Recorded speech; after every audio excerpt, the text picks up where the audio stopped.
Ladies and gentlemen, boys and girls, children of all ages. Hold on, let me check real quick. Okay, no technical difficulties on my end. Welcome to Season 2, Episode 11 of the phenomenon known to all as Saturday afternoon's main event.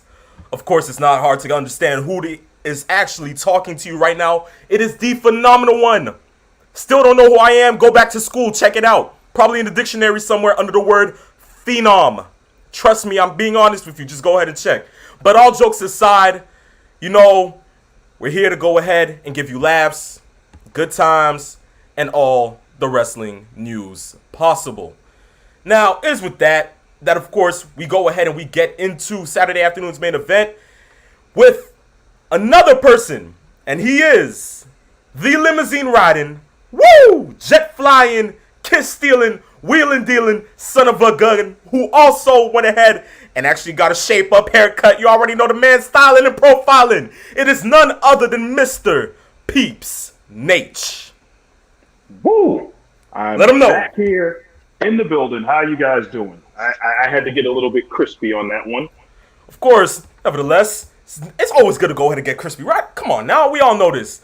Of course. But it is with that we got to go ahead and say thank you for going ahead and tuning in. We have a lot in store for you guys today, of course, knowing the fact that we weren't able to go ahead and get to you all on your screens last week. But trust me, today, you are in store for a lot. And we get into Saturday afternoon's main event with the first order of business. And you know what that is? Listen, it's not every day that you get to go ahead and enjoy this day. But listen, just for an honorary day, hopefully, this man allows us to go ahead and use this. You know something, Peeps Nate? Happy Cowboy Sugar Honey Iced Tea Day. Why? Well, let me tell you why. The reason to this is because after 2 long years, we finally get to go ahead and say that man right there on the right-hand side of your screen, holding up that prestigious belt, is now AEW World Champion. Hangman Adam Page. Peeps, the Cowboy Sugar Honey Iced Tea era has begun. Hopefully, I was looking forward for JR to go ahead and say something like that, but it didn't happen. But It's okay. It's okay because now he is actually said shiz. Go figure. He's a little more hip. Little more. I have to go ahead and say that. But once that happened, I had to go ahead and get the tea. I actually celebrated Cowboy Sugar Honey Iced Tea Day on Wednesday. Trust me, It's amazing. It's amazing to see how far, because of course, when we heard about AEW and we heard about Hangman Adam Page, we didn't know what we were in for. But after the stellar match against Chris Jericho in the first inaugural AEW World Title match, go ahead and to go through all that adversity, all these different obstacles, and all these different issues, finally, Hangman Adam Page is at the top of the mountain. But we have to say, this wasn't the only match that happened on that prestigious night about 6 days and 12 hours ago. We had plenty other stellar matches. We had plenty of the storylines that we need to go ahead and get into. Because, of course, we're not only talking about this match right here. We are talking about the whole effing show. Shout out to Rob Van Dam. But certainly we are talking about AEW Full Gear. And we are reviewing what went on that made this one of the best AEW pay-per-views by far. And what a way to end it off with a bang, right? But to start it off, though, Chief, Peeps, come on now. MJF versus Darby Allen. Wow. I go on record as saying, forget about all of the other stuff that we've seen. That Darby Allen match was by far, at least to me, from a wrestling purist standpoint, the single best match of the entire card. Bar none. From start to finish and everything in between, how they did the pacing, how they started, how they got a little bit bigger, and matches started to move in. They went between standard wrestling. They went into counters. They went into aggression. They went back to brawling. And then they brought it back to a crescendo. They got the fans back in it. And then, of course, if you're running a wrestling school and you want to show somebody the art on how to sell, go to MJF, because he showed you how to sell an injury like somebody literally cracked his knee with, like he got hit by a car. And literally it made sense because every move that he did from the time he hurt the knee throughout to the end of the match came into play. And that is how you work a match. It's called psychology, and that is exactly what was there from beginning to end. Without question, one of the best matches I've seen this year. Oh, yes. Oh, yes. I mean, as you said, the technicality, the near falls. I mean, the way that they went ahead and pulled out reversals like a good 5 minutes into the match. Yes. Just all out amazing. I mean, the way that they went ahead and they showed some of the spots, like in the match itself with, MJF hitting a tombstone pile driver on the apron. The coffin drop from Darby Allen, and the ending itself, of course, pulling a little, page out of Ric Flair's book with the brass knuckles, out of the tights, bam, gets the pin 1, 2, 3. But the flip part about that was, remember he went in beforehand and he said, I could beat Darby Allen with a side headlock takedown. Mm-hmm. And what did he do after he hit him in the face with that ring? Side leg. He put him in a side headlock takedown and pinned him in that move with the ref not knowing that he used the ring. That is what is called psychology, and that is heel 101. It was absolutely brilliant. I really and the love funny that. thing about that, the funny thing about that even more was even when Justin Roberts, actually pronounced him coming to the ring and stuff, and he stopped him, and he actually went ahead and threatened him a little, and he had to go ahead and actually announce it. The one man who can beat Darby Allen with a side headlock takedown, MJF, and he's happy. He showed himself to the crowd, and then actually beat Darby Allen with it. Now, yes. One thing I have to say, if this is the end to this feud, which it may look like it is, trust me, I really wish that it was probably longer because I didn't want it to end like this. But, of course, it's been brewing for a little bit. So, yes. No worries about it. If that's the way it ends, I'm okay with it because, that just pushes MJF a little more as, the top heel in the company, which we already know he was. And Darby Allen, I mean, truth be told, I remember his match with Punk at All Out. That was okay to me. Yes. But now to see him go against MJF and to put on the type of match that he put on alongside Maxwell Jacob Friedman,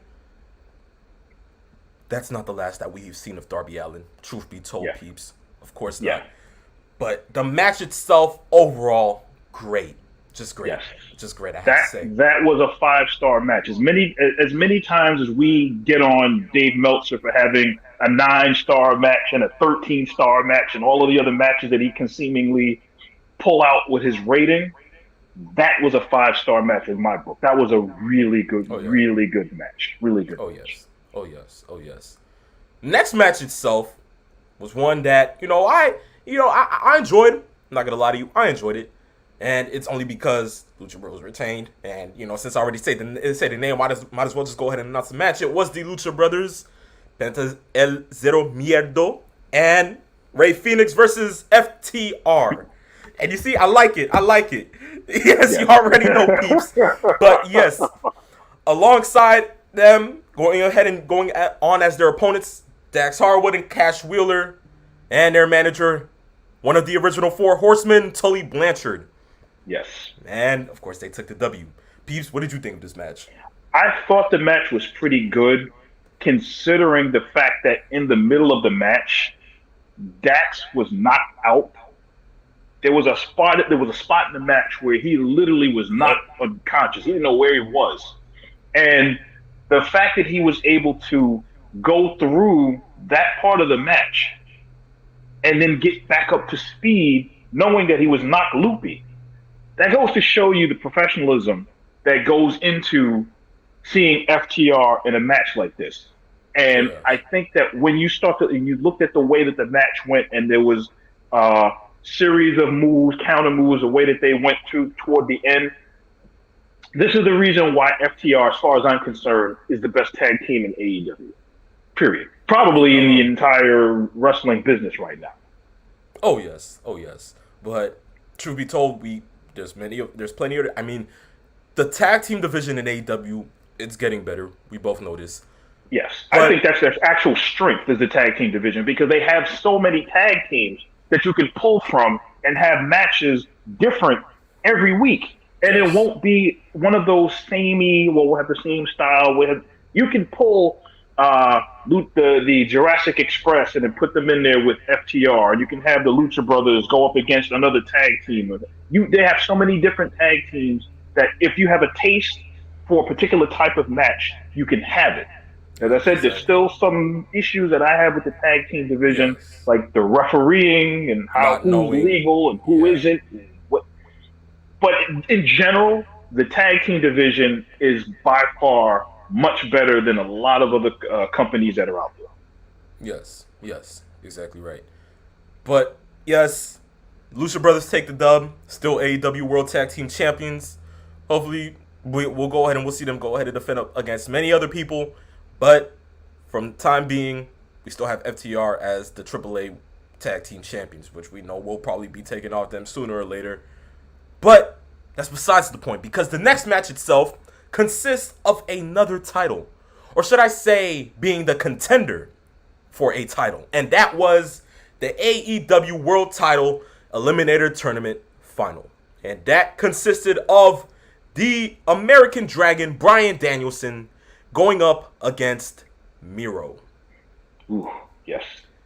Another great match. And I don't think people understand what Miro had to go through as far as to where he is now as far as this current push. Because he's been in AEW now about a year.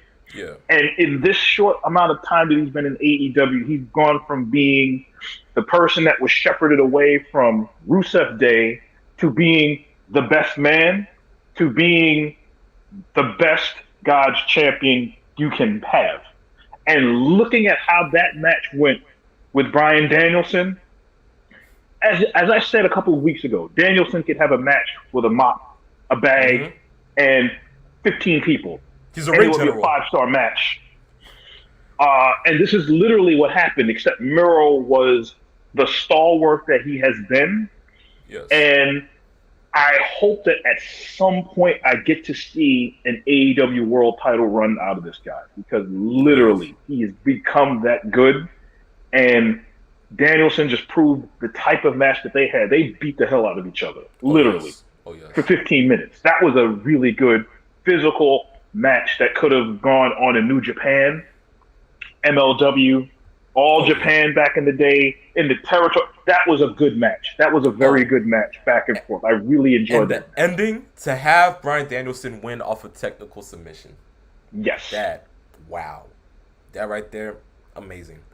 So now that would go ahead and say, of course, that with what happened after this match, we all know for sure that Daniel Bryan will go ahead and face the AEW World Champion, who is, of course, right there, Hangman Adam Page, which we will get into that match sooner or later. But before that, we'll go ahead and we'll get into this match. Now, before I say anything, peeps, after this match happened, I think I spent the last 4 days listening to Tarzan Boy by Baltimore. Don't hate on me, because I actually sat there. Yeah. You know, I was all in queue with it. And why exactly? Yeah. Because the Jurassic Express and the man himself, Christian Cage, went ahead and defeated the Super Clique, which consisted of the Young Bucks and Adam Cole, baby. See, I couldn't say it with enthusiasm. Why? Because Adam Cole took the L. And we all know how much the Phenomenal One appreciates the stewardism of Adam Cole, baby. But it's okay. It happens. It happens. But that Falls Count Anywhere match, I have to say, high action, filled with a bunch of good segments. Yeah. And a lot of cheers. And a lot of cheers. Oh, yes. But I have to say, the kiss of death and super kicking Jungle Boy Jack Perry with his mouth full of thumbtacks. Yes. Wow. Yes. What can I say? That match probably had to prove to me that, you know, they're getting better in, you know, a bunch of extreme rules matches, because they're actually making a case for themselves. Yeah, But I know there are going to be a lot of critics about certain matches that have the thumbtacks and the overuse of them. We've talked about it on the show before. yes, But as I said before, in the context of a violent, anything goes kind of match, if you're not having these kinds of matches all the time, then it works. Like yes, I'll give the perfect example. I remember a match between Yoshihiro Tajiri and Taz. And I remember Taz putting Tajiri in the kata hajime, the Taz mission, with a mouthful of barbed wire and choking him out with barbed wire in his mouth and blood streaming down his face. Those are the kinds of images when you have an Extreme Rule kind of match. Those are the kinds of images that you see. So, not saying it went to that level, but if that's what they were going for, this worked. yes. I mean, with the way that people go ahead and plan out, like, extreme type matches now, it's like in GCW, you have it almost every other day because you have Nick Gage on the roster. So, best believe that you're going to go ahead and get your money's worth with the amount of stuff that he's going to go ahead and pull out. Like, light bulbs, glass, I mean, just, I'm surprised he didn't pull out the electricity. Let's go. Last time I saw somebody use electricity, that was Kane and Shane McMahon. That's all I'll leave it to. But Yeah. that was, I mean, as you said, electricity. That's what it brought me back to. You can't really think. So, with what you're saying, of course, sometimes with some of the extreme matches that you have, like, the overuse of thumbtacks, it kind of goes ahead and limits things because when you think about thumbtacks, like, you'll go ahead and you'll think back to maybe Taker and Mankind at Hell in a Cell, or probably, Foley, Cactus Jack versus Triple H at the Royal Rumble 2000. Or maybe you're thinking about Foley versus Orton at, I don't know, No Way Out. You remember when he actually got to make Randy Orton a star? Yeah. All those different other matches, you'll go ahead and you'll think back to it, and then you'll just go ahead and you'll sit there and you think to yourself, like, it's being used too much. Because now, like, my memory is not being vivid of it because it's like it's being overused, Yes. But truth be told, it still gives you the extreme feeling to it. So that's all you care for because, of course, we live in a PG era now where if that gets showed on TV during, like, 8, 9 o'clock, best believe you're getting backlash for it, right? Yes. So I guess that side of me that usually used to go ahead and play just nonstop Extreme Rules matches on SmackDown versus Raw on my old PlayStation would probably go ahead and look at this now and say, if this is on TV every day, I'm watching for sure. You know? So I guess just having extreme type matches in AEW, which is something that you can't be equivalent to and can't be matched in World Wrestling Entertainment, it's great. And for those other people like Hot Rod here, who's chanting ECW through his phone, I had to say, yes, we get the feedback. You understand it. But you also get the point. Yeah. Exactly. Literally, with all those thumbtacks wrapped around in glue and glass and barbed wire. And pun intended. Yeah. Pun intended, I guess. Yes. Certainly. But, yes, Christian Cage, Jurassic Express, take the W with that. And, of course, it had to be with a concerto. Yes. That, cool. Don't mind it. Oh. Pretty good match to go ahead and spare my time.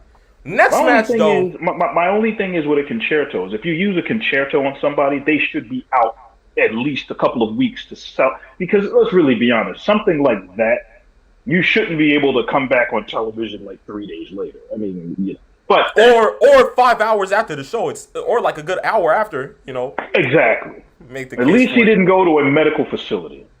Yes. But I digress. You digress, no problem. Yes. Next match itself was a tag team match, and that was the American Nightmare, Cody Rhodes, and the Bastard Pac, alongside their manager for the night, Glock 9 Arn Anderson. Had to do it. I'm sorry, I had to.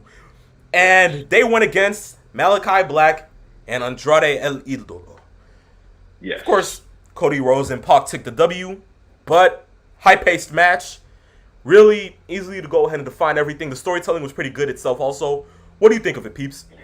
I think that the way that they crafted this match was almost like it was just thrown together. I think that it was bereft of a little better chemistry between all four, mostly because the fans are like out for blood when it comes to Cody. I mean, Yeah. literally, the fans turned on Cody from the word go. I think Pac, without question, one of the great talents in this business. Yes. In that, as Cody's tag team partner, and then the strategy that was used with Malachi Black, kind of getting Rhodes off out of the corner to try to cut him off and then keep him from being able to tag in.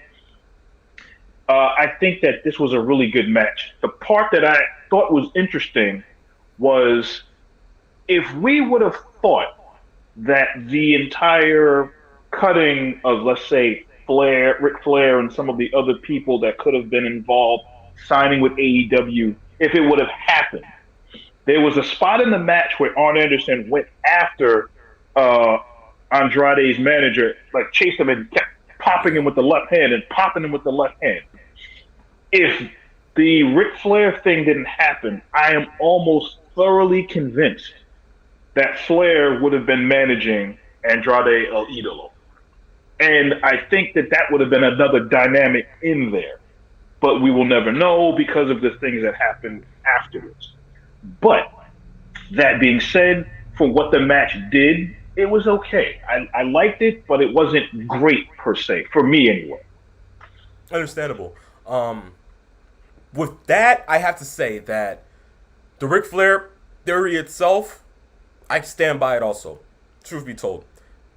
Do I think it's long overdue? Yes. I feel as if the thing that I like with AEW is that they capitalize on old situations and past situations. The thing that they can do with that, I mean, even after, Ric Flair left and everything like that. Flair did show up at AAA, and he did help Andrade. I don't think it would be any issue if now after this loss and everything, and the amount of losses that Andrade has taken in the past couple, that it should make sense for him to go ahead and drop his manager right now. And if he does, the one person that I think should go ahead and take over that is the Nature Boy himself. And that can go ahead and bring in a lot. More eyes to AEW itself. Maybe now you'll go ahead and you'll actually have a chance to go ahead and just probably bring back the Horsemen. Because, of course, now I believe it's like, 3 out of 4 that's already there. Yeah, I think that's the original. I think that was the original plan until the Dark Side of the Ring episode came up, and then all of the things that have happened with Flair afterwards kind of put a damper on that. And personally, Tony Khan is smart for keeping away from Flair because right now they need to kind of distance themselves from any kind of controversy. Although we'll probably talk about controversy going forward as a certain signing with a certain wrestler in AEW that has a little bit of his own controversy going in there. But I'll digress again. Once more, no problem. But RPR 316, Hot Rod himself, once more asks the question. Do you think Cody Rhodes is a Hall of Fame candidate? I think if you're talking Hall of Fame, which one you talking exactly? Because if we're talking WWE Hall of Fame, I really don't value the Hall of Fame as much anymore because I'm not hitting on any of the inductees. Some of the inductees, I have to say, does it really Brutus the Barber Beefcake? No hate. I enjoyed the barbershop segments most of the times. Hillbilly Jim, no hate once more. But it's like, don't you think it should have been long before this era of professional wrestling, truth be told, during around the times where you actually inducted Andre or you inducted Hulk in 2005. You could have done it around that time too. Makes a lot of sense, right? But you wait till wrestling has completely evolved and most of those kids in the PG era are probably sitting there thinking to themselves, what the heck are these people? No hate. Once more, as I said, no hate, but yeah. I'll give you this opinion on Cody. Cody was in the WWE for almost 11 years. Yes. And in that span, he won countless Intercontinental Championships, and he won a couple of Tag Team Championships. He was part of the legacy with Randy Orton and Ted DiBiase Jr., which was a really good faction itself, yes. that was there. He reinvented himself after he broke his nose and he grew his mustache and he became who he was, like kind of like a handsome, deadly stranger, so to speak. Yeah, dashing Cody Rhodes, yes. Dashing Cody Rhodes. The issue is if you're looking at the WWE Hall of Fame, I don't think it's going to happen until long after he's retired. Yes. If you're going to go and say he's a Hall of Famer in the totality of what he's accomplished for this business, let's see what happens if AEW lasts longer than WCW. If AEW is a 7, 8, 9-year promotion and his accomplishments to help bring this company to where it is and where it can be, then he's definitely a Hall of Famer. But that part of his career has to be strung out, and I think he has to have a longevity in the quote-unquote front office as an executive for almost as long as he's been an active wrestler before I can say Hall of Famer. But as far as an in-ring performer, great in-ring performer, just not quote-unquote Hall of Fame yet. I reserve that for that. He has the potential. He has because he is a Hall of Famer type caliber type professional wrestler. I mean, he's held the NWA World Heavyweight title, a title that is completely synonymous with his father's career. As you said, countless intercontinental title reigns.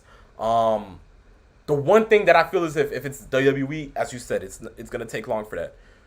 But I just feel as if he probably wouldn't want to accept the induction because of the way that he ended his career at WWE. I mean, Stardust wasn't completely fond of my memory. I did not like it myself. So, probably a lot of other people stand with me. Probably a lot of people disagree. But I just feel as if the way that he ended it was completely absurd. It just didn't fit. It didn't fit right in with it.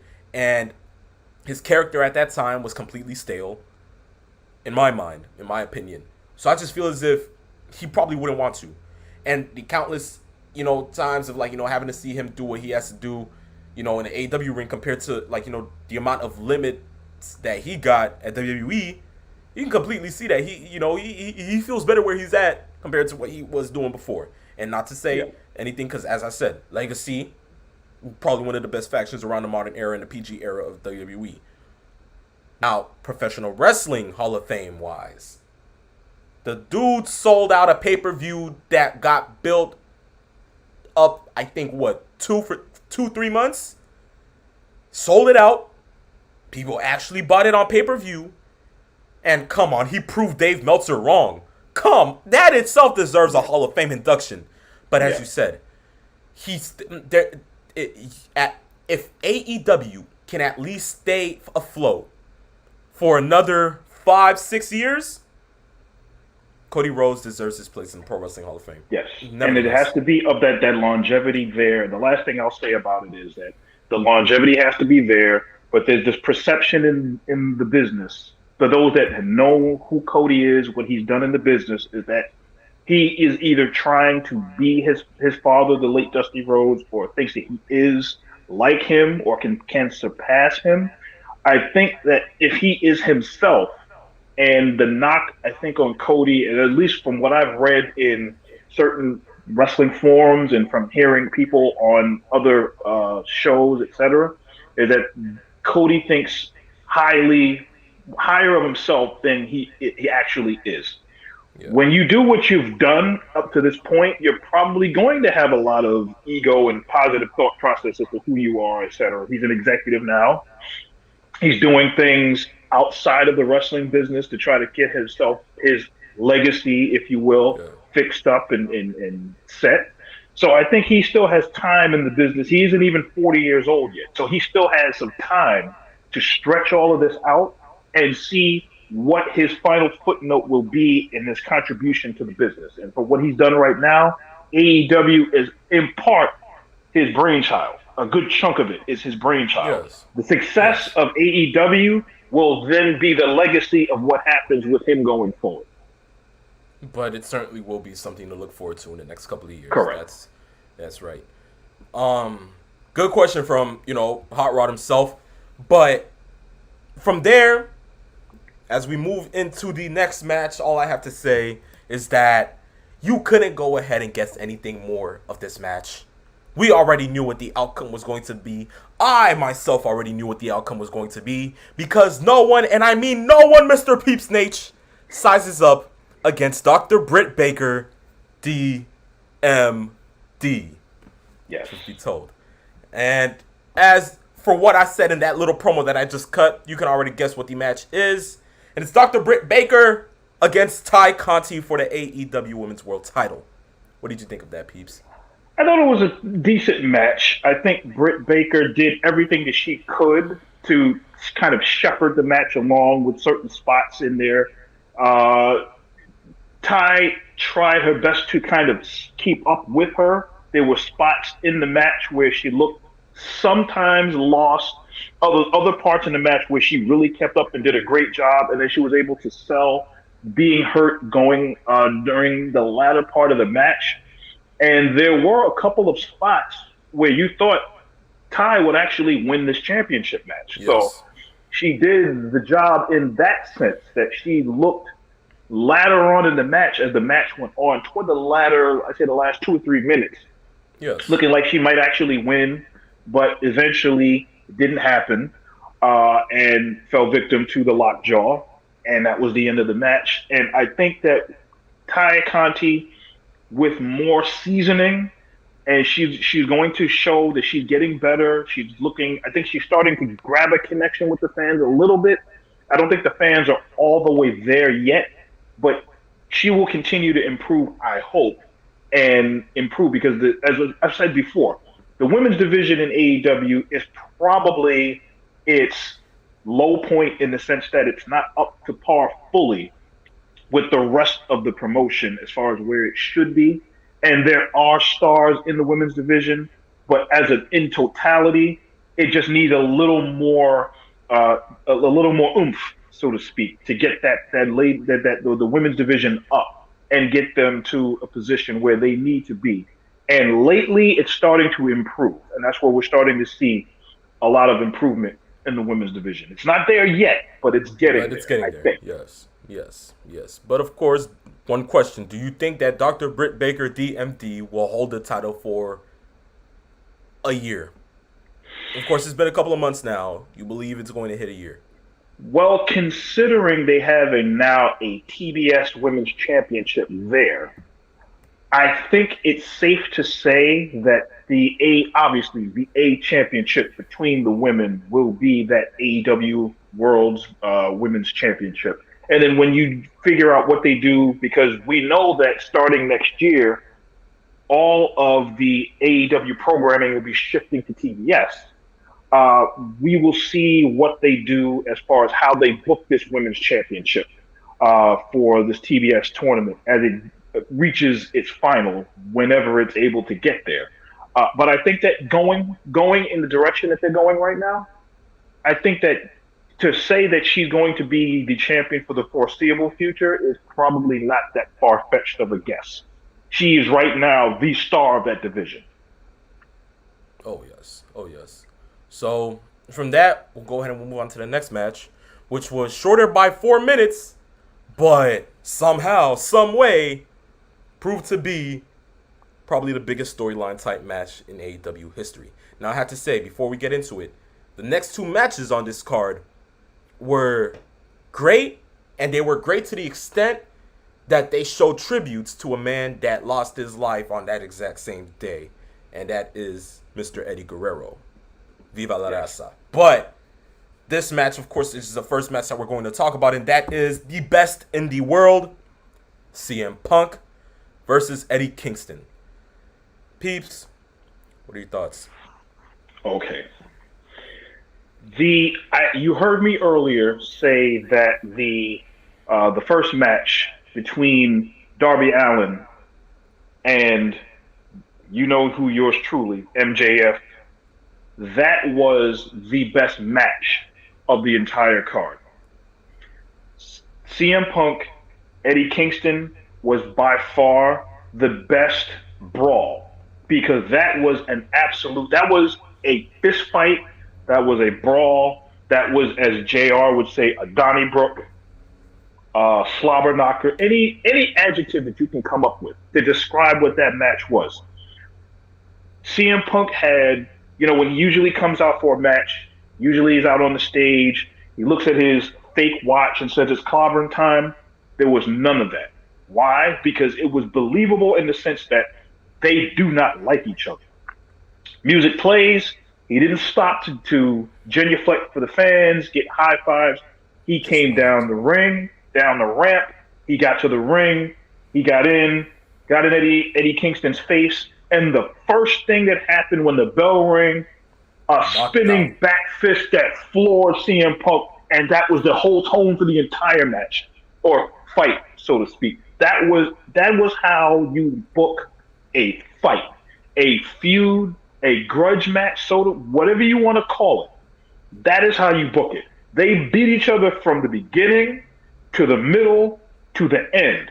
From going out to the floor and beating each other up there to CM Punk actually getting color, being juiced, busted open, going back inside the ring, and Eddie Kingston pie-facing CM Punk in the corner and then smearing Punk's blood on his own face and sticking his tongue out.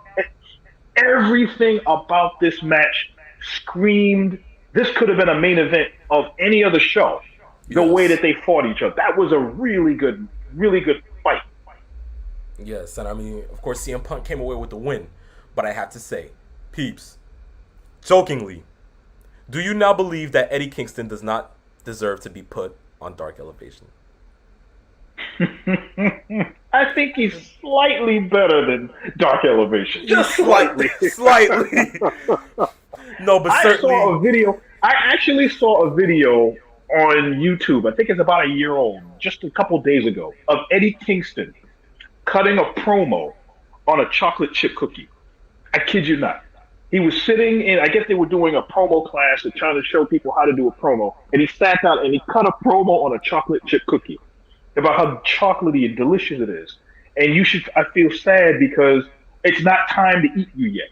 And it was absolutely hilarious. And then you juxtapose that from him cutting any kind of promo he wants to getting in the ring and literally going strong style for it was a 10-minute match. It was short, based on what a lot of people started chanting "fight forever."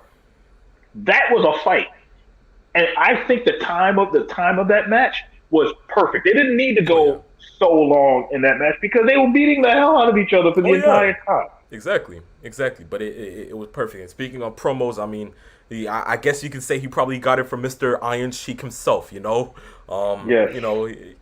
Especially that one promo with the turkey, you remind me, look like Hulk Hogan spits on the turkey. Who potatoes a turkey, man? But aside from that, next match. Oh, before that, there was one thing in that match.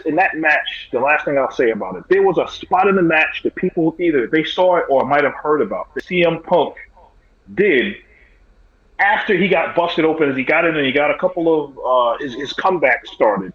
And he did the John Cena 5 moves of doom. And then he put his hand in the air and walked around and acted as if he was going to say, "You can't see me," before he flipped Kingston the double bird and just started pounding on him. I thought that was a brilliant touch by CM Punk in that match. It was absolutely phenomenal. I mean, I noticed it. I tried my hardest not to go ahead and stay next to it because I was like, wait, is he not Cena? Oh, look. And, fans caught on to it. I mean, Twitter blew up in a frenzy. And, yes. It shows, but... I mean, the amount of storytelling in this match itself, I mean, of course, it was all about Kingston versus Punk. But, the little things, just the little things itself, it always goes to show bigger in, professional wrestling when it comes to, nationwide, worldwide, whatever the case may be, it's always going to go ahead and show somewhere else. The next match did just the exact same. And that was the Inner Circle versus the Men of the Year. And American Top Team alongside the fat face dip sugar honey iced tea himself, Dan Lambert. See, I'm trying to keep it PG for the kids that watch this, but certainly a Minneapolis street fight from the Three Amigos to Sammy Guevara hitting a swanton off a ladder. Gave me props thinking that Jeff Hardy was somehow in Sammy Guevara's body, and then Chris Jericho, although does not weigh the same that he did in 2001, goes ahead and hits a frog splash from, wow, okay. Yeah. right? Trust me, all of that, and to win the match with it too, and then to sit there and actually look up to the heavens. I mean, Yes. I let's was go. not expecting that at all when I saw that Oh either. I was yes, like, you gotta oh be yes, kidding me. But the tributes were there. You can tell it started to take on the way that the show started to go. It almost turned into a tribute show. So yes, there were a lot of wrestlers that gave Eddie the tribute. Being in Minnesota, being on the day that he passed, and doing the Three Amigos, doing the frog splashes, and doing all of those kinds of things showed, and the fans chanted Eddie at certain times oh during the yes, show, and it showed that they were really thinking about it going forward. oh yes, oh yes. Do you think that Tony Khan may be thinking of creating the Eddie Cup? Maybe, Hmm. maybe not. Who knows? I mean, Hmm. he's doing it with Owen. Most We'll likely, who see. knows? Something may happen. Who knows? Maybe just a tournament. You know, whoever wins it gets a lowrider with hydraulics on it. All Yeah. that, Well, Holmes. I mean, Eddie's wife is in the company, so they yes, might do something like that. We'll see. something has to be in the works. But I mean, this match itself, you know, all anything aside, this match was really good. Was really Yeah, good. I mean, it was good for what it was trying to do, which was to sell yes, American Top Team and the Inner Circle, and to, I think, either put an end to it or just at least advance it past the stages that it's been in. Now, I think of they course. have to evolve this feud. Oh yes, they have to. They have to. Whatever the case may be, probably blood and guts. That's what I'm thinking. Most likely, Hmm. that seems like something good. So we'll see what they want to go ahead and take on with this whole feud itself. But last but not least, the last match of the night, which I have to say, peeps, I went ahead and I texted you about it. You said you only saw the first two matches, so I told you, okay, then go ahead and watch the rest because this is Yes. something that you have to see, Yes. especially the ending of the show. Wow. Yeah. The ending. It- The ending itself was just all I needed to see. yes. The storytelling in this pay-per-view itself, top tier, but this was the icing on the cake. What are your thoughts? I Hangman think Adam Page versus Kenny Omega. I think when you look at how this company builds matches, as far as certain storytelling aspects of in ring from the beginning to the middle to the end, it's almost like composing a poem, or almost like a haiku. And a haiku is a three-line poem with 5 syllables, then seven, then five. The first five is the beginning of the match. The middle is the meat of the match, and then the last line tells the story and ends the match and gives you your payoff. And AEW has been doing a pretty good job with this, especially at the pay-per-view. They don't run pay-per-views that often.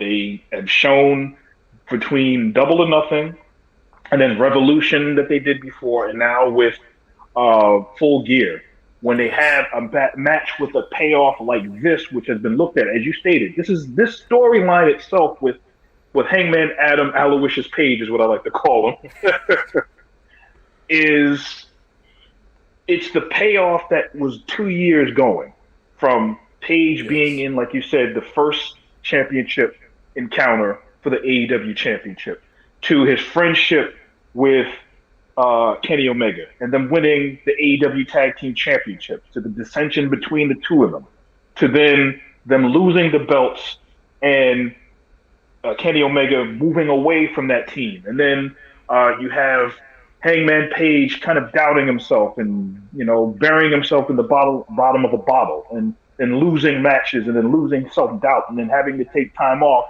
for personal reasons that worked into the storyline reasons. And then to bring him back and winning the Casino Royale Battle Royal ladder match, and then winning that championship match and getting that, the payoff was great because it built. And when you invest that much in a storyline, the match is only secondary to the payoff, but the match has to be good. This match was really good. Oh yes.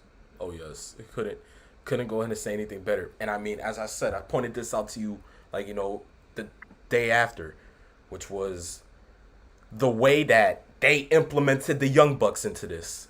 Yes. Wow. Dissension among the super clique, potentially. Oh, Mount Rushmore, I may say. I digress because I'm not trying to go ahead and spoil anything for the rest of the fans here. But The way that they brought the Young Bucks out, they move over to Kenny's side of the ring, which initially, if fans remember, that is the exact spot that Hangman Adam Page stood in when he costed the Young Bucks their chance at a AEW World Title match. If you guys remember, yes, that was the exact spot. And then to have Matt, the same one that feuded with Hangman most of the time while he was alongside Kenny Omega, feuds with him.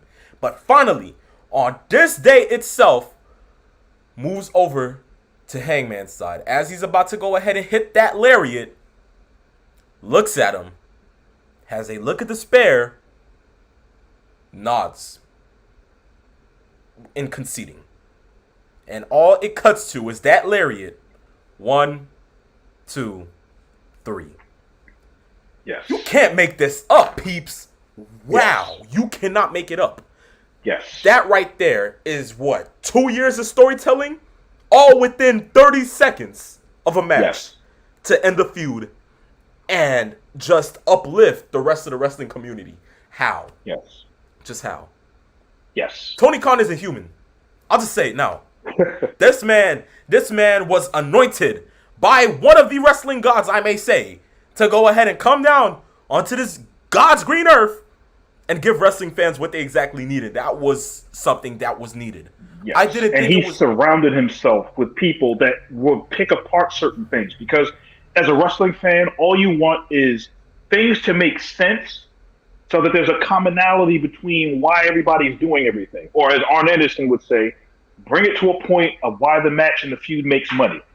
And that's exactly what they did. They crafted everything. They pulled things from a year ago, 6 months ago, something that might have happened in New Japan, and give you an inkling of certain things that happened. They even gave you a little bit of a hint of when Adam Cole got jumped out of the Bullet Club. Oh, yes. And the pay-per-view that I was actually at when Ring of Honor did their Best in the World pay-per-view at the Manhattan Center. So they're giving you elements of things that either super smart people look at, quote-unquote marks that read the dirt sheets, or people that are just astute and remember certain things. They're trying to throw all of that together to try to make things make sense. And in some instances, they don't work. Others, they do. Truth be told. But I mean, now that is the climactic end to a feud. The climactic end to pay-per-views in the year of 2021 for All Elite Wrestling. Be sure to know that we may not see another pay-per-view top this, but I may be wrong, because AEW likes to prove a lot of people wrong, which they have done in the past 2 years. So certainly we will look forward to everything that AEW has coming, because right now they're doing perfectly fine. But the one thing I have to doubt right now, truth be told, peeps, is this. How in the world, after exactly 2 weeks, does the phenomenal one in Peep Stage have to talk about more WWE releases? Tell me! And you're telling me once more it is budget cuts. Now listen, we're not getting into all of this, because last time I checked, I'm not trying to go ahead and have no heart attack. I'm not trying to go into cardiac arrest. Please, Lord God, I'm not trying to enter into a mental asylum, because certainly Vincent Kennedy McMahon has what's coming to him. So explain to me, peeps. Tell me, just tell me, does it make any logical sense to have these people released? Well, I'll tell you this. In the year 2021, World Wrestling Entertainment has released 78 wrestlers. And since November the 1st, they have released 17 in this month. The month isn't even over. We're not even at Thanksgiving yet. We're hitting 100 at this point. 17 wrestlers have been released by the WWE. And a good chunk of them came from NXT or had an involvement with NXT and were moved on to the main roster. Now, if we're going back to the budget cuts crap, I'm going to say it again. We know that it's a cover-up. It's a euphemism for when the WWE wants to say, well, that's the reason why. That's the to make the shareholders happy, to make it look good, because they're going to maximize profits by getting rid of quote unquote dead weight. Now, as I said before, and I brought this up and I wrote this down just to make sure, the third quarter earnings for the WWE, they made $255.8 million, which is 15% higher than last year, which is a $34.2 million profit. Out of the earnings and out of the money that they get, do you know how much money goes to talent? 7.5% of that goes to paying talent. 7.5%. So it can't be budget cuts if you're making money hand over fist.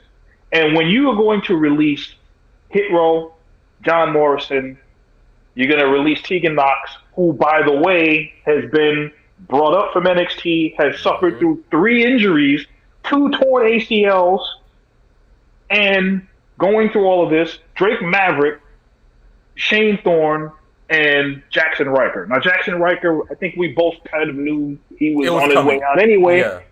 Some people kind of figured that was going to be the case. So some of the cuts, okay. But Hit Row, literally a week after, or almost 2 weeks after B-Fab was cut, and then they brought Hit Row on.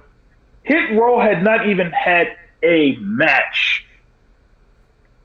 I want you to think about that. They had not had a match. And yet. we're not talking the jobber matches, a legit match. Yes. And that's what happened with Hit Row. All 3 of them are now, from the current way that Hit Row was constituted, are now gone. B-Fab is now gone. And the worst part about this is, with the WWE, the way that they do their contracts, if you're on NXT and you get released, you have a 30-day non-complete clause, which means for 30 days, you cannot look for work, you can't sign a contract. Mind you, the WWE looks at them as independent contractors, which is another argument in and of itself, but I digress again. I know I say that a lot, but I'm going to do that.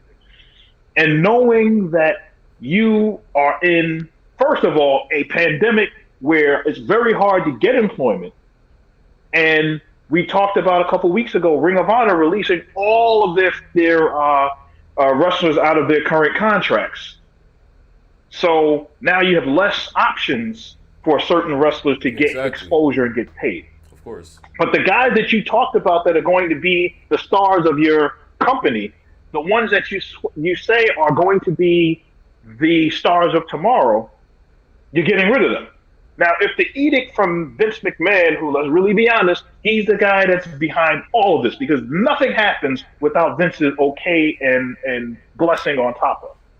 If the edict is, we need guys that are young, in their 20s, we need guys that are not short, 6 feet, 6'2", 6'3", guys that look like heavyweights, et cetera, et cetera. Well, we see that with Drake Maverick being released, the former Rockstar Spud, they're releasing guys that are talented. But also, they're releasing guys that fit the bill of the ones that they actually said that they wanted to keep. So explain that to me, and explain how that falls into the budget cuts area. So we know the budget cuts part is garbage. That goes without saying. Yes. But you know what's funny about this? You want to know the funny thing about this? One person had something to say, and I certainly enjoyed it. Why? Because he had to go ahead and answer to reports that said that he was rubbing people the wrong way in a company that he just got new to. So yes, Top Dollar had something to say. And you know what he said? He was like, here's what rubs people the wrong way. And I quote, standing up for your own. When Brie, of course, Brianna Brandy, B-Fab, was released, I called the office myself to tell them that they made a mistake. Standing up for yourself, people in the Performance Center told me Hit Row wouldn't work for a year and a half, and I never took their advice. Trust me, I got plenty of stories I can tell about how I was disrespected, but just took it on the chin like a professional. Even with the video I released today, it was all professionalism. But I'm not going to let these BS reports ruin my reputation. I got tea, I can spill too. Quote. What do you think is going on over there in that war zone? I think what's happening is that the WWE, especially anybody that has anything to do with Triple H and anything that he's created, Vince is literally wiping the slate clean of anything that has anything to do with something that he did not create. Vince did not create Hit Row. Vince did not create half of the wrestlers that are on the roster. Now, John Morrison, who we know has been cut, this was kind of like, it kind of makes sense because they released his wife, Frankie Monet, who is going back to her old wrestling name, Taya Valkyrie. She is saying that she was released because of her age. She's 38. I sure as hell wouldn't have known that because she sure as heck doesn't look like she's 38. Of course. But the problem being that it seems like the WWE has like an age. They're trying to age out certain wrestlers, guys at a certain height and a certain age. They're looking to build bigger, younger, stronger, faster, and that's what they're building. The problem is they're cutting talent out that should not be removed in the way that they're being removed, and then they're going to have to wait until they sign elsewhere. Perfect example, Drake Maverick, who did a video on his own, I believe it's his Instagram page, yes, where he literally did a sit down with himself about how, I didn't get into this business to be a WWE star. Super. I got into this business to be a professional wrestler. And you can see the it's like kind of like him talking to himself and saying, well, I'm going to be in this to be a star. I'm going to be a great professional wrestler. And of all people that actually responded to that post, Big Match John Cena, who said, you know what? This is a video that you need to watch because this person gets it, for paraphrasing what he's saying. And literally, these are the kinds of things that are out there. But yet, I don't blame the other wrestlers if they have some negativity to say based on how they were treated. True. But with this case, I mean, at the end of the day, do we see this toll, which I should go ahead and just call it, going up to 100 by the end of December? I wouldn't be surprised. They got a pay-per-view. They got a pay-per-view at the beginning of the year. I believe it's January 1st. I think it's in Atlanta, I think. Yes, day one. Day one. I would not be surprised if they do some more spring cleaning before the year is out. I think that the WWE's roster, to be fair, their roster was quite bloated. But the reason why the roster was bloated was because they took NXT, which was supposed to be a third brand, and are now turning it into a training facility to train the other wrestlers that are there, the young guys, to become new stars. Here's what I said before 2 weeks ago is the same thing I'm going to say. How do you expect the fans to watch your product and actually look as if you care about what's being built, what's being done, if they can't even invest in the people that you have and there's no reason why they're gone? If I'm a fan of one of the wrestlers in NXT and I really like him or her, and then all of a sudden the next week they're gone. Like, can you imagine looking at SmackDown and actually liking Hit Row and then turning around and finding out they're no longer in the company? Well, what happened to them? I haven't seen them in a couple of weeks. What happened? And if you don't follow shows like ours or go online and try to keep yourself away from spoilers, etc., how are you supposed to know what's going on? That makes absolutely no sense. So then I'll ask you, Phenomenal One, what do you think as a WWE fan that the fans should do if this is continuing on, if they are still invested in the product? Truth be told, peeps, the one thing that I could possibly think of is boycotting the WWE. Now, I say this because, okay, I understand, it's hard to get away from professional wrestling. Because knowing us, we're diehards. We're marks, so to say. We enjoy the product. We enjoy doing this because since the dawn of actually saying mama and dada and babbling and, eating toddler baby food, for God's sakes, we have enjoyed professional wrestling, whether it be the baby faces or hating the heels or crying when our favorite wrestler gets put down. Whatever the case may be, professional wrestling has been with us since the dawn of time. So it's hard to let loose of it. But I certainly believe that as fans, we can certainly make a change. Because I remember, I should say, what, 4 years ago? Maybe 3, whatever the case may be. I remember when Triple H, Shane McMahon, Stephanie McMahon, and Vince himself stood in a ring on, I believe it was the first episode of the new season of Raw, and they sat there and they said, now we're back in an era where we are doing this for the fans. We answer to you, the WWE Universe.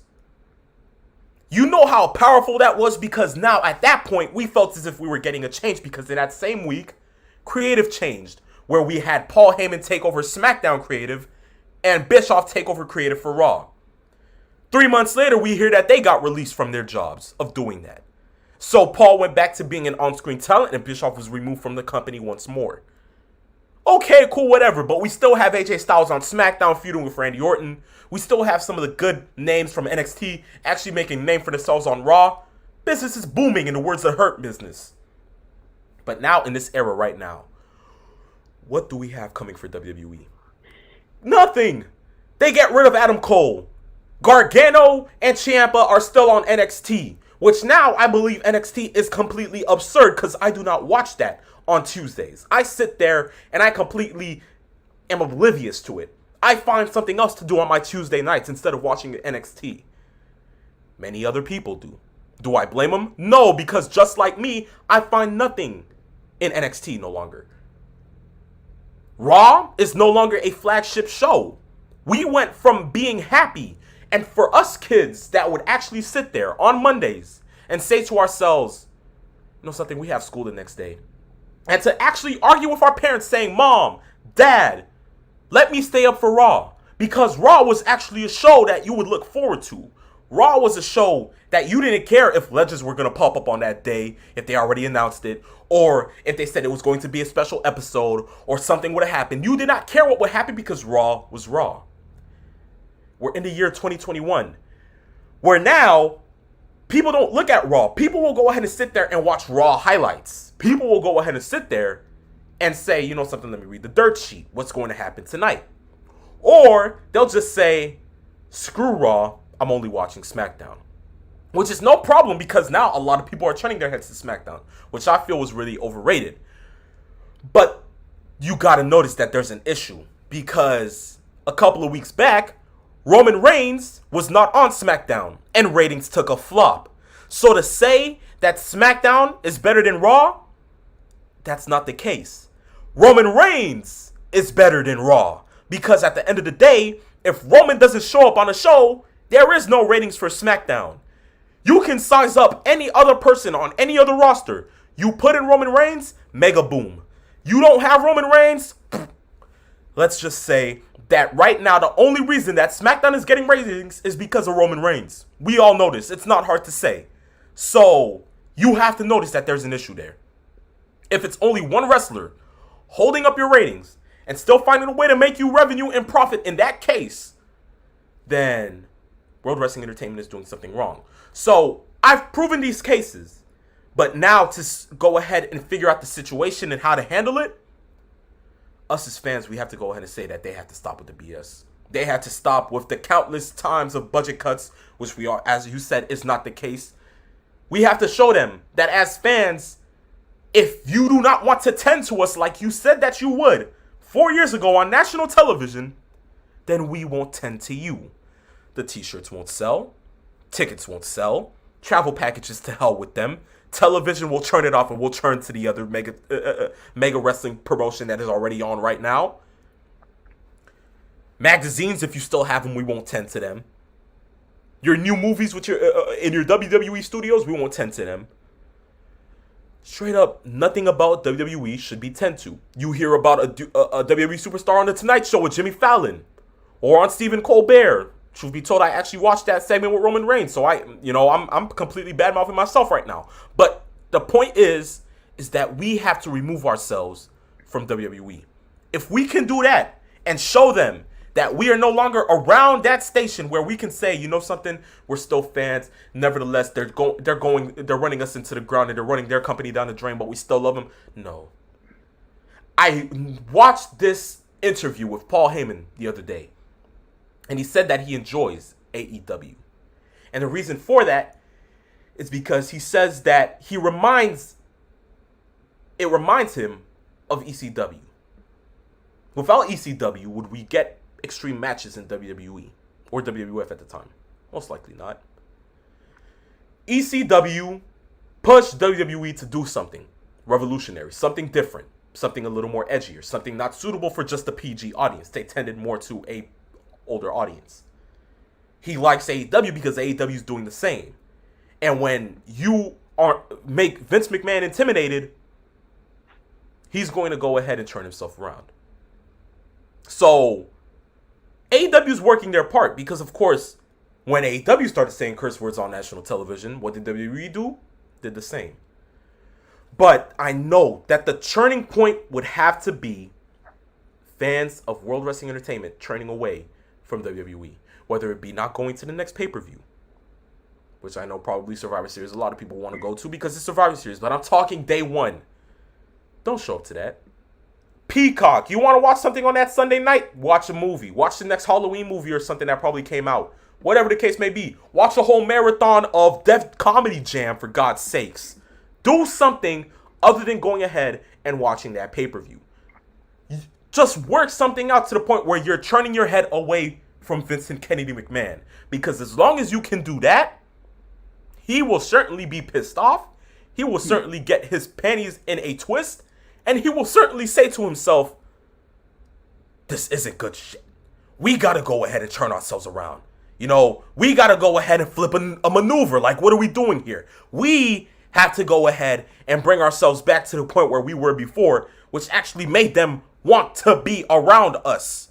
Because if the fans do not want to be in the vicinity of World Wrestling Entertainment, think about your shareholders. And that is where I leave it. I guess people that are listening to this, you understand where I'm going with this. So I'll leave it at that. Yeah. And my last quick point on this is that the only thing that the WWE seems to care about are those same shareholders, the same ones that are holding the money, the ones that are going to do the investing, that are going to put money into whatever they do, and that's where they're going to make as much money as they possibly can.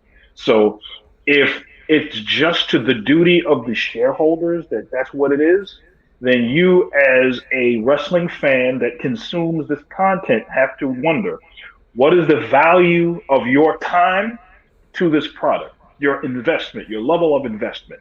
Now, I'm not saying the WWE needs to go bankrupt and go out of the window. No, I want the WWE to succeed.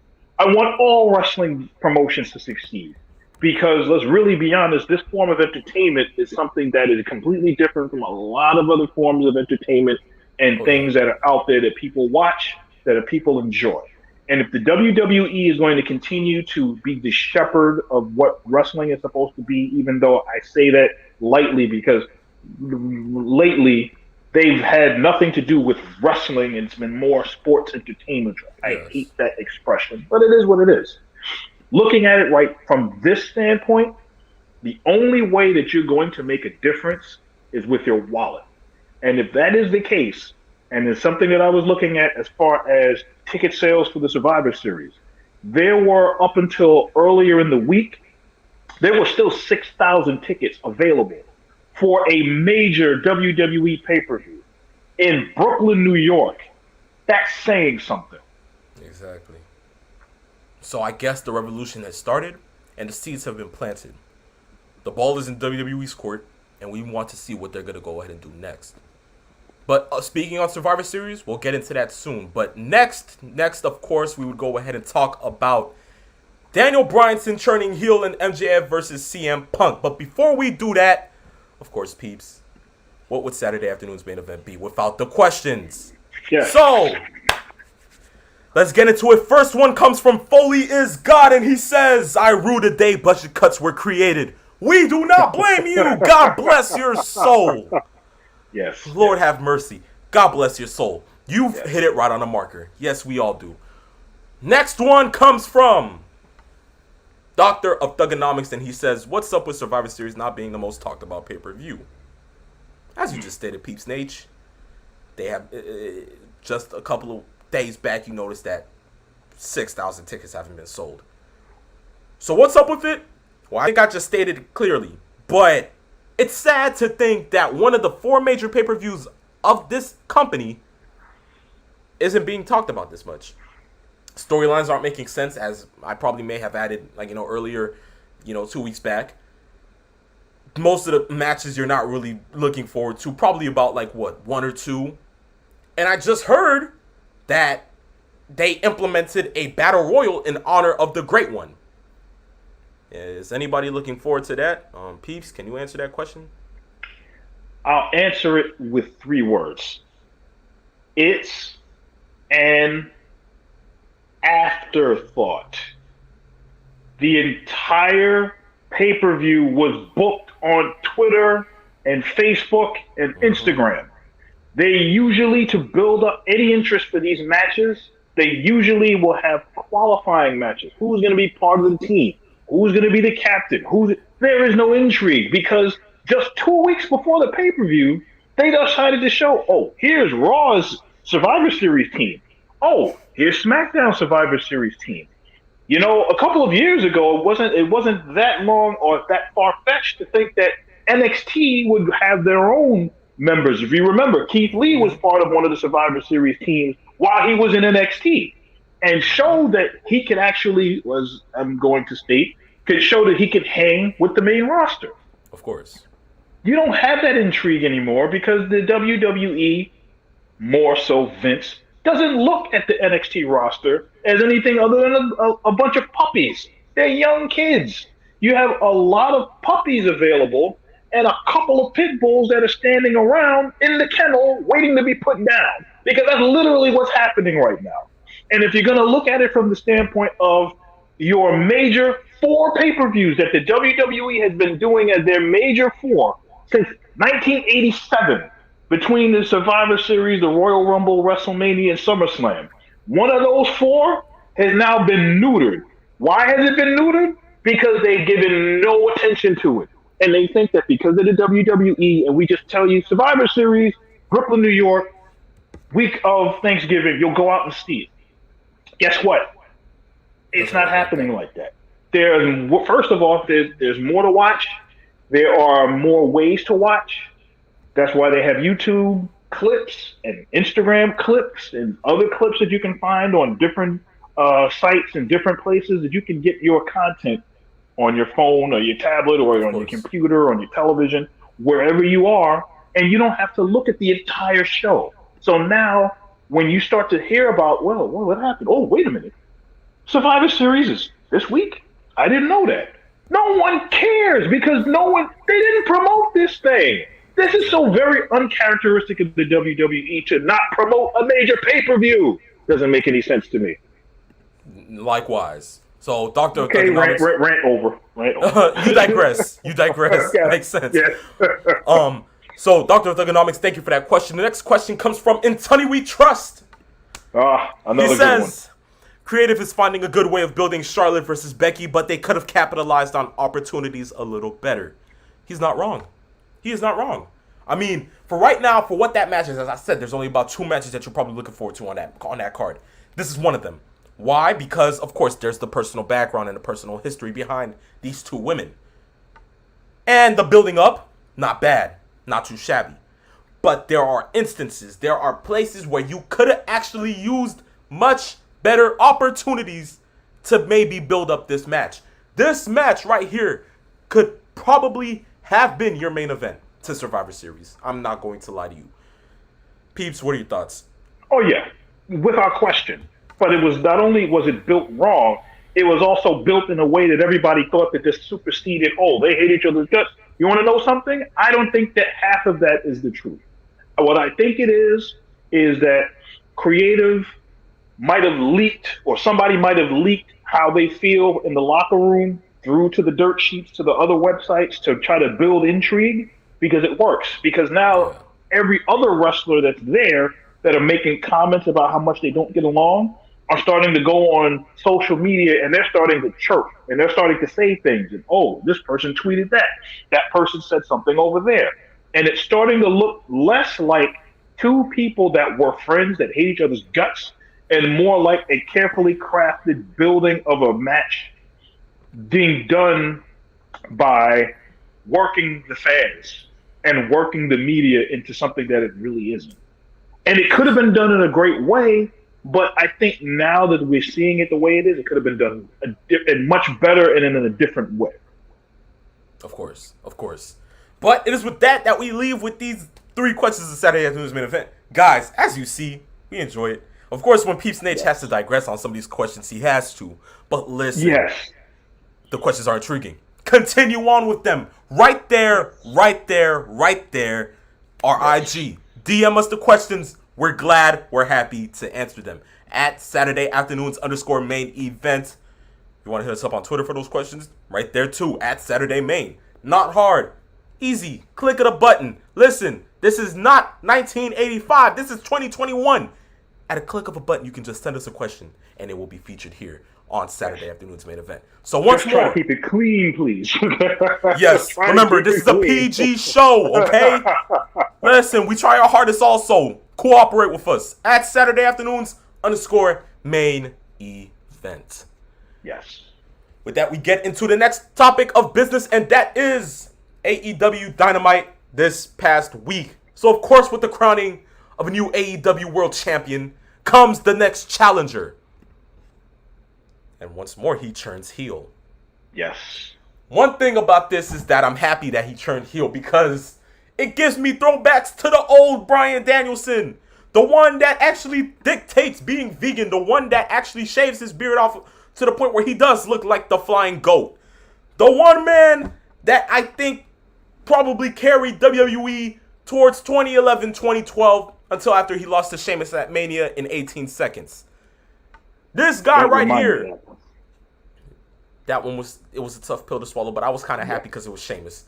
But listen, that's besides the point. Point is, Bryan Danielson's back.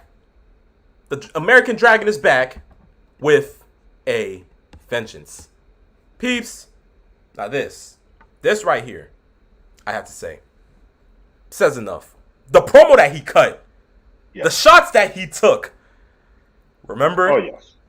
Oh, I won the world title at WrestleMania. I wrestled the very next day. The crowd begins to boo. What does he say? All right, Virginia, you always boo hard work. Yes. Bryan Danielson in his pure element as a heel. You gotta love it, right? Yes. The shots that he took, even saying that, congratulations to Hangman Adam Page for winning the title, but I have to say, I'm kind of bummed out that it isn't Kenny Omega standing across from me. Yes. Wow. Just wow. Peeps, what are your thoughts on this?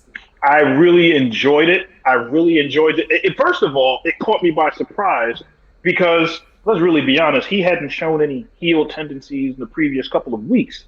So this is part of the thing that I don't like unless they explain it going forward about why he turned heel.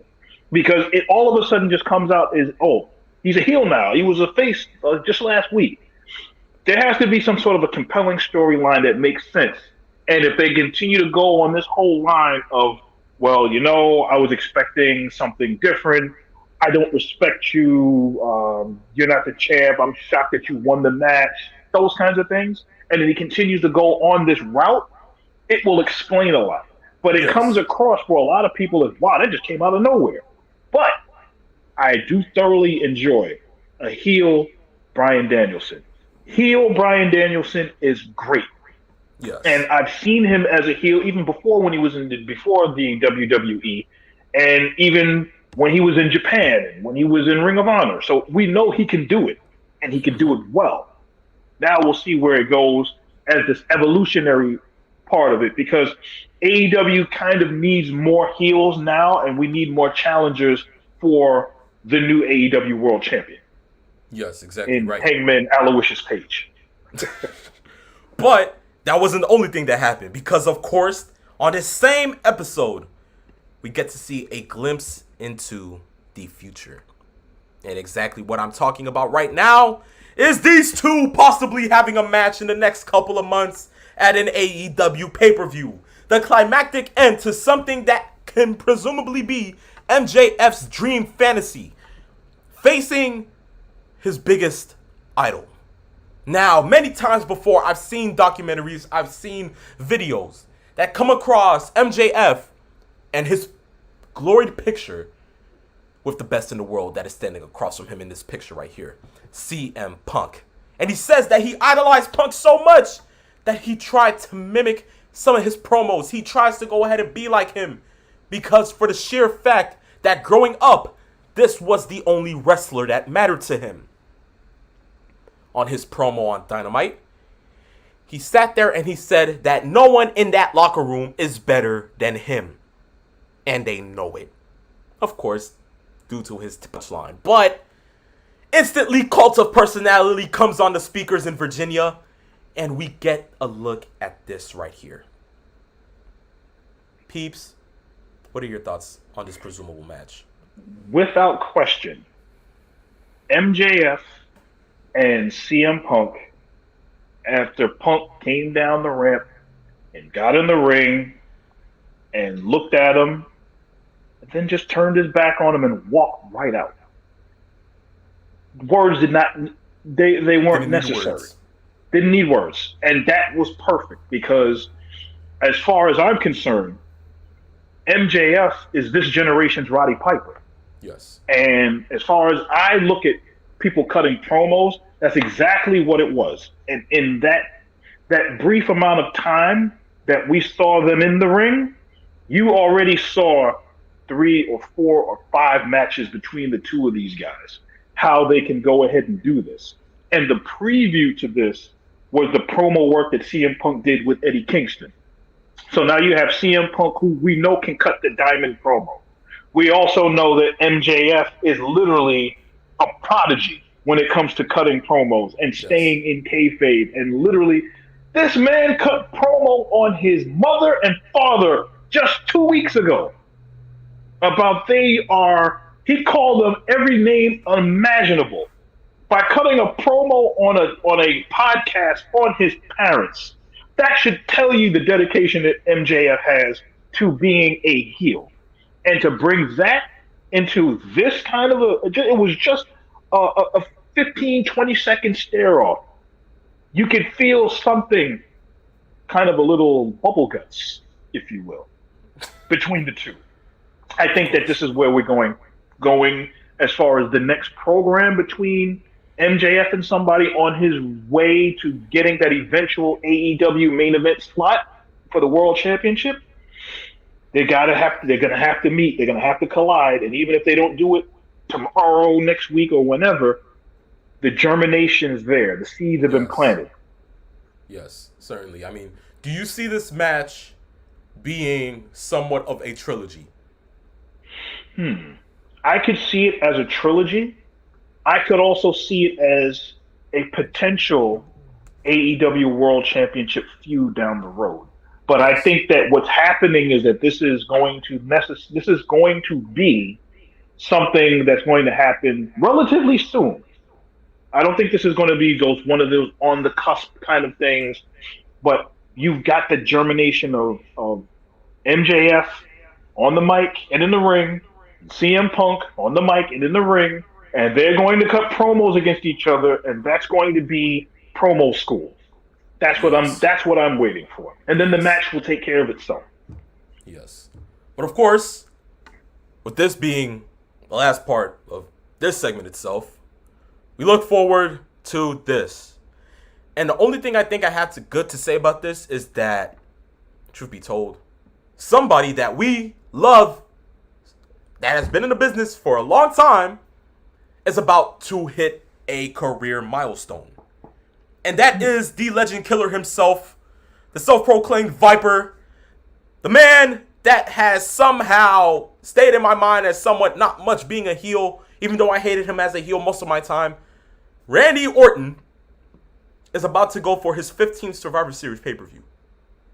Not to mention, he's about to have the most pay-per-view matches in WWE history. How does that happen? That is Wow. whoa. Randy Orton. Shoot, the man's. Well, it's easy to say considering the current state, the WWE over the last few years, they do like 14 pay-per-views a year. Like some years they'll have a pay-per-view, they'll have two pay-per-views in 1 month. So if you're looking at it from the standpoint of outside of him being hurt, having matches on every pay-per-view, and maybe sometimes wrestling more than once on a pay-per-view, if that's the case, yeah. Of course. But it's with that we will get into this last part of Saturday afternoon's main event, and that is our Survivor Series predictions. Now, peeps, we will go ahead and get into the first match, but we're going to do things a little different around this side of the predictions. We'll give each 30 seconds to go ahead and cut what we think will happen in this match, and we move on to the next one, being that there's about 7 matches, but we'll give at least 2 minutes to one particular match, and that is going to be Becky versus Charlotte. Now, we will go ahead and move into the first one, being Team Raw versus Team SmackDown, 5-on-5 traditional Survivor Series elimination match. What are your thoughts? What do you think's going on? Well, looking at right now, Team Raw, and I don't even have the participants in front of me because these to me look like throwaway matches. The Team Raw and Team SmackDown back and forth that they do, it seems to be, and this is what I have an issue with the WWE, there doesn't seem to be anything on the line in this. There doesn't seem to be any payoff for having this match. They put the matches together on Twitter. So the average person looking at it is like, well, how are they going to get into this if they don't have anything involved on the line other than bragging rights? Of course. So going forward, I would not be surprised if the SmackDown side ends up winning the men's match because of just what they're trying to do as far as SmackDown being their main show. And I would not even be surprised if this was the first match of the show. Exactly. One of the things about this I have to say is that with the potential fact that Team Raw can't come away with the win is that I guess the statistics being that Team Raw, with all of those people, 4 out of the 5 members of Team Raw have held the world title. So I guess that statistics side goes ahead and just says, okay, maybe they'll come away with the win. But then, as you said, Team SmackDown may actually go ahead and get a chance at this. But at the end of the day, is anybody really paying attention to this match? So, in the words of the great Kendrick Perkins, carry on. Next match itself is a new part of it, which is the 5-on-5 Women's Survivor Series elimination match. Now, that itself is Team Raw versus Team SmackDown. It consists of Bianca Belair, Rhea Ripley, Liv Morgan, Carmella, and Queen Zelina. On Team Raw and on Team SmackDown, Sasha Banks, Shayna Baszler, Shotzi, Natalya, and a newly member, Toni Storm, who replaces Aaliyah. Your thoughts? The way that is functioning right now, I can kind of see Raw winning this one, whittling it down toward the end to seeing what's happening in that one. I think that they're trying to show people that the women on both rosters are equal. But the problem is, with the way that the women were booked on SmackDown, I think that booking, the way it was booked, is going to quote-unquote bite them in the end. And we know Sonya Deville is trying her best to be like Stephanie McMahon on camera. And I think somehow, some way she's going to try to play into this. And I think that the Raw team will eventually end up winning that. Yes. I can certainly go ahead and agree with you on the same way. I mean, to me, I feel as if Raw can just find a way to go ahead and win this. I mean, being the star power that Raw has, I mean, all of them are trying to go ahead and go forward with probably taking Becky Lynch's Raw women's title. I mean, Bianca's on that end, Liv Morgan's on that end, Rhea Ripley, Carmella, Queen Zelina, of course, who just went ahead and got crowned queen at a glorified house show known as Crown Jewel, which I will not get into because I feel as if, whatever, cool, it happened, passed. But with this match, I can care less because with the way that the building of Survivor Series for Team SmackDown was completely atrocious, I could care less. From having Aaliyah going ahead and coming in to taking her out, to putting in Toni Storm, who hasn't wrestled a match in how long? Peeps, I digress. But point blank period, Team Raw's taking the win on this end. Oh yeah, Toni Storm. They forgot she was even in the promotion. I mean, they brought her up from NXT, brought her on the main roster, and then they just stuffed her in catering. I mean, I could have sworn she was released. But as I said again, I digress. Next match itself is RK Bro versus the Usos. Champions versus champions tag team match. What do you see happening? This would be a compelling match if they haven't kind of had run-ins and done these kinds of matches before.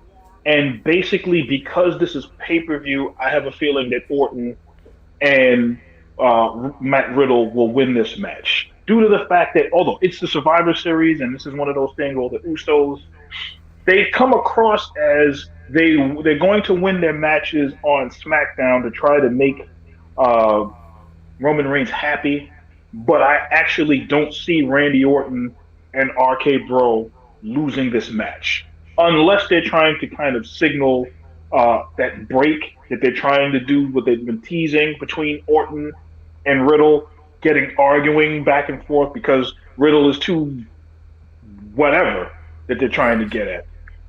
Right. I think what's going on, yeah. One thing I can certainly see, yes. If that's the case, then, certainly RK Bro may take the L. But the only reason I see them probably taking the L is because we haven't seen Edge on Raw television yet for a little over, about a month. And, people are getting worried, what's going to happen? It's not like he's going to get back into a feud with Seth Rollins, so what is he going for over there? Let's just say that if they're going to start signaling the end for RK Bro, it has to be at this pay-per-view, right? And doing that, Randy Orton is kind of getting tired of him now, should be somewhat of a calling that another somebody may just go ahead and interfere with this. Not saying that they're going to interfere with the match, but just saying that, towards the end, probably towards the end of the year or probably into next year, there is going to be a new faction. And that faction is going to be a returning faction. Hence the name Rated RKO. That's just me. But if they don't want to go in that direction, then have the Usos lose. Have Roman Reigns go ahead and get pissed off. I like when I get to see Roman Reigns start yelling at Paul Heyman, and then Paul starts to cry and stuff. The whole go around. But I can care less about this. Fact of the matter is, if they want to go in that end, then start signaling the end for RK Bro now. If not, Usos have to take the L. Next Champions for Champions match would have to be Damian Priest, the national champion in the words of Tiffany Haddish on SummerSlam, versus the Intercontinental Champion Shinsuke Nakamura. Yes. I think she's an old school NWA Has to be. fan. Has to be. Yes. But what do you see happening in this match? I pray that they get the time to work this match and have a great match because Shinsuke Nakamura is a talent. The problem is they've literally buried him on SmackDown with this stupid gimmick with Rick Boogs and all the other nonsense that they've been doing with him. I can't stand the current getup. I think they put the belt on Shinsuke Nakamura just to kind of say, well, we got him doing something that'll keep him out of the way until we figure out what's the next thing to do. Damian Priest, on the other hand, is a future main eventer, period. Oh, yes. I hope that we have the match that I think that they can have. What I think is eventually going to happen, I think Damian Priest is going to walk out of here with the win. Because they've been burying Shinsuke Nakamura for the last few weeks anyway. So why not go ahead and have Damian Priest get the win and show it in a way that actually makes sense? I think that's where we're going in this. Oh, yes. Certainly can agree with you on that, too. Next match, 25-man Battle Royal, which just got implemented about 24 hours ago. And that is somehow in honor of the great one, Dwayne "The Rock" Johnson. Who do you see coming away with this being the last sole survivor? I'm going to treat this like Al Bundy. Don't know, don't care. Couldn't have said it any better. But if you have to put a name out, who would it be? Oh gosh, who is in this battle royal? Because I don't even know. Oh, I mean, there's Omos, there's AJ Styles, there is the Street Profits, the Dirty Dogs. They just put a bunch of people in. I can see Omos winning this just because Vince loves big, tall, strong wrestlers that he can push, especially young guys, and they've been pushing him for at least a year. Don't be surprised. So this is the Andre the Giant battle royal all over again. certainly. So I guess we'll both go ahead and take the name for it, and we'll just say Omos. End the story. Next Yes. match isn't hard to go ahead and think about. Big E versus the head of the table, the tribal chief, Roman Reigns. Who do you see coming out on top in this champions for champions battle? I would love to say that because it is it's not a championship match. This is just a champion versus champion match, something that they have done before. And let's see how it plays out with the Usos, etc. Who might come out there to cost him the match? Maybe Brock shows up. I doubt it. All fingers for me are pointing in the direction of Roman Reigns somehow coming out on top. But I personally think that, first of all, they booked themselves into a dilemma. If you think about this, Roman Reigns has not been pinned, submitted, or beaten outside of a tag team match in close to a year now, almost a year and a half. Yes. Literally since he came back and won the championship. And you look at it from this sense, over 430 days, 40 days, or however long he's been Universal Champion. The aura is that if he gets into a match with anybody, nobody thinks that he's going to lose because he hasn't, even with the Usos not being there. I'm expecting to have a really good match. I think Big E will show that he can hang, but unless they really think that Big E needs that big boost, I think that Roman Reigns is going to end up winning this. Unless this is the match that they build towards Survivor Series, build towards the Royal Rumble, or going in toward WrestleMania, and somebody interferes in the match, I think this is going to be Roman Reigns' victory. If I can go ahead and just pin this down into a good little, sum up, let's just put it this way. Joe and Noah, Anoa'i family, Vincent Kennedy McMahon, Survivor Series. That's all I have to say. I guess we know who's coming out on top, and the story. But of course, last champions versus champions match, as I said before, we'll go ahead and we'll spend not a lot of time, but a good amount of time just analyzing this. Yes. Becky Lynch versus Charlotte Flair. And the reason I want to get into this is because just now, multiple sources have just tweeted out a quote from Becky Lynch, who just had an interview with Bleacher Report. And in that, she said something about her relationship with Charlotte Flair. And I quote, "I don't think we can be in this business anymore. I don't think that it can be repaired while we're still both wrestling." Of course, we may know that this is a work. But, wow, okay, so you just want to go ahead and build everything over social media, huh, WWE? What do you think about this whole match and this whole dilemma, peeps? I'm looking at it in the standpoint of, like you said before, what you just stated. They have literally crafted this storyline through social media and have used they use that as the impetus, the launching point for a lot of this. A lot of the quotes that we've seen, a lot of she was friends with us. Oh, remember back with the 4 horsewomen? Oh, when we were brought up and everything else. And the build is there. And in all reality, this, I think, like you stated, this should be the main event of the Survivor Series.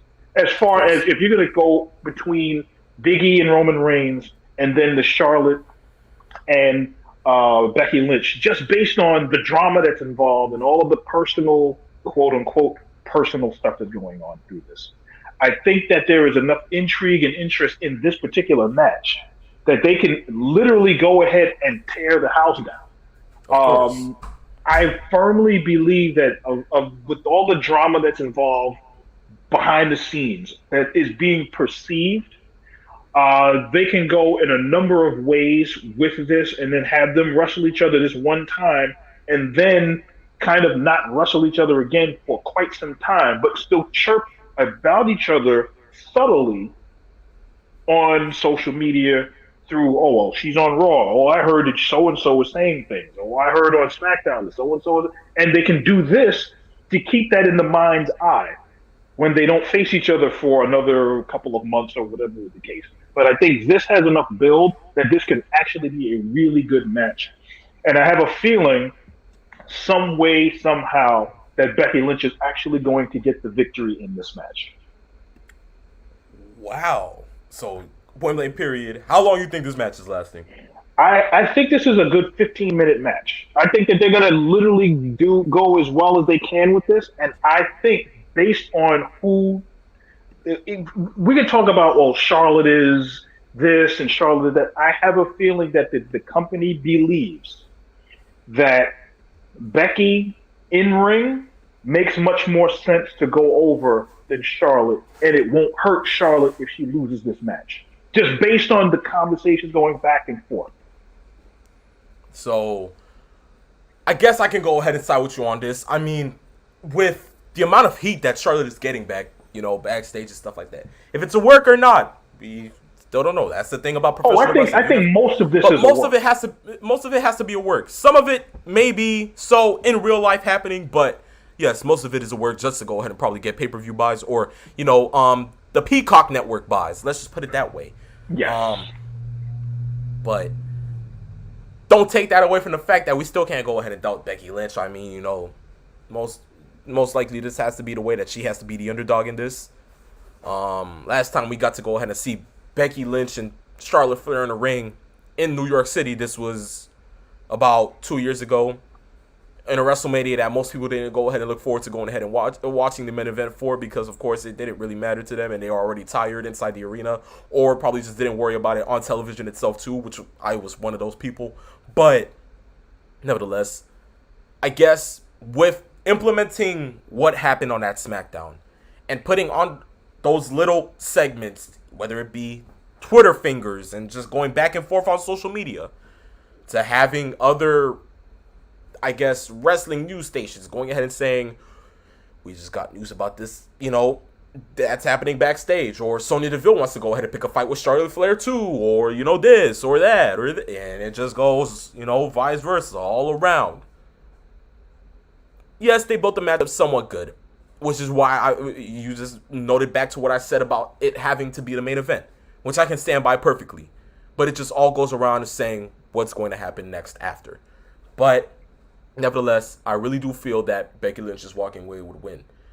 If it comes around any other way, we'll just have to see how it comes around. But I just don't see this being something that's going to become that they're going to want to go ahead and come back to, since Vince likes to move on with things a lot. We'll just have to see how it goes. But yes, I can certainly tell you all, fans that are going ahead and looking forward to this show, of course, you will be able to go ahead and watch it on Peacock if you live in the United States. If you're like some of those people that actually watch Saturday afternoon's main event and you're all the way in Germany or Finland, trust me, you got it on your own WWE network, which is something that we still wish we had. Yes. It happens. You guys got the liberty of having it on the WWE network, so watch it on the WWE network. I'm telling you. If you want to go ahead and sit there tomorrow night and actually sit there and watch Survivor Series, or tomorrow morning, since it's going to be different time zones, trust me, you may want to go ahead and watch this match. If you're probably one of us that maybe want to watch the whole show, go ahead. I just advise you not to, because it's pretty much going down the drain. But it's okay, because in the words of the Peeps Nate, I digress. Yes, thank you. No problem. But it is with that I get to go ahead and tell you that we are actually done with most of the things here for Saturday afternoon's main event. Thank you for going ahead and tuning in. Peeps, it's always fun to go ahead and do this, especially when Survivor Series comes around, especially when any of them 4 major pay-per-views come around. But I have to say, we love doing this, man. Yes. It's just something that's natural. We just love doing it. It's nothing new to it. But I mean, let's try doing this again next week. I mean, we already thought about doing it next week, right? Why not? Might as well. Certainly. But I do have to say one thing and one thing only. Fans, the same. In about a couple of weeks, we will be ending second season, and we'll be coming back 2 weeks after. Just be on remarks with it. We will let you know in the coming weeks when the season will be ending, and we will let you know when we will be coming back. But there is one thing that I have to say, and I may just go ahead and say it now. Christmas Day, we will be coming to you live. Trust me, we will not leave the fans the same home. Not thinking about professional wrestling when you're probably opening up your newest WWE, teddy bear, tackle bear, whatever the heck it was with Hulk Hogan or Macho Man back in the 90s. If you're opening up your new World Heavyweight title and you want to go ahead and sit there with your belt around your waist and you want to listen to S.A.M.E, trust me, be my guest and do that. I will be here. Peeps will be here. We may be thinking about having some special guests on the show too. So trust me, stick around for that. But it is with that I may leave you with this. That on this episode of Saturday Afternoon's Main Event, one night before Survivor Series, that I, the Phenomenal One, and I, the Peeps Mage, we came, we saw, and in the words of Paul Heyman, we conquered. Yes, sir, we conquered. See you next week for episode 12. I bid you farewell, peace, love, goodbye.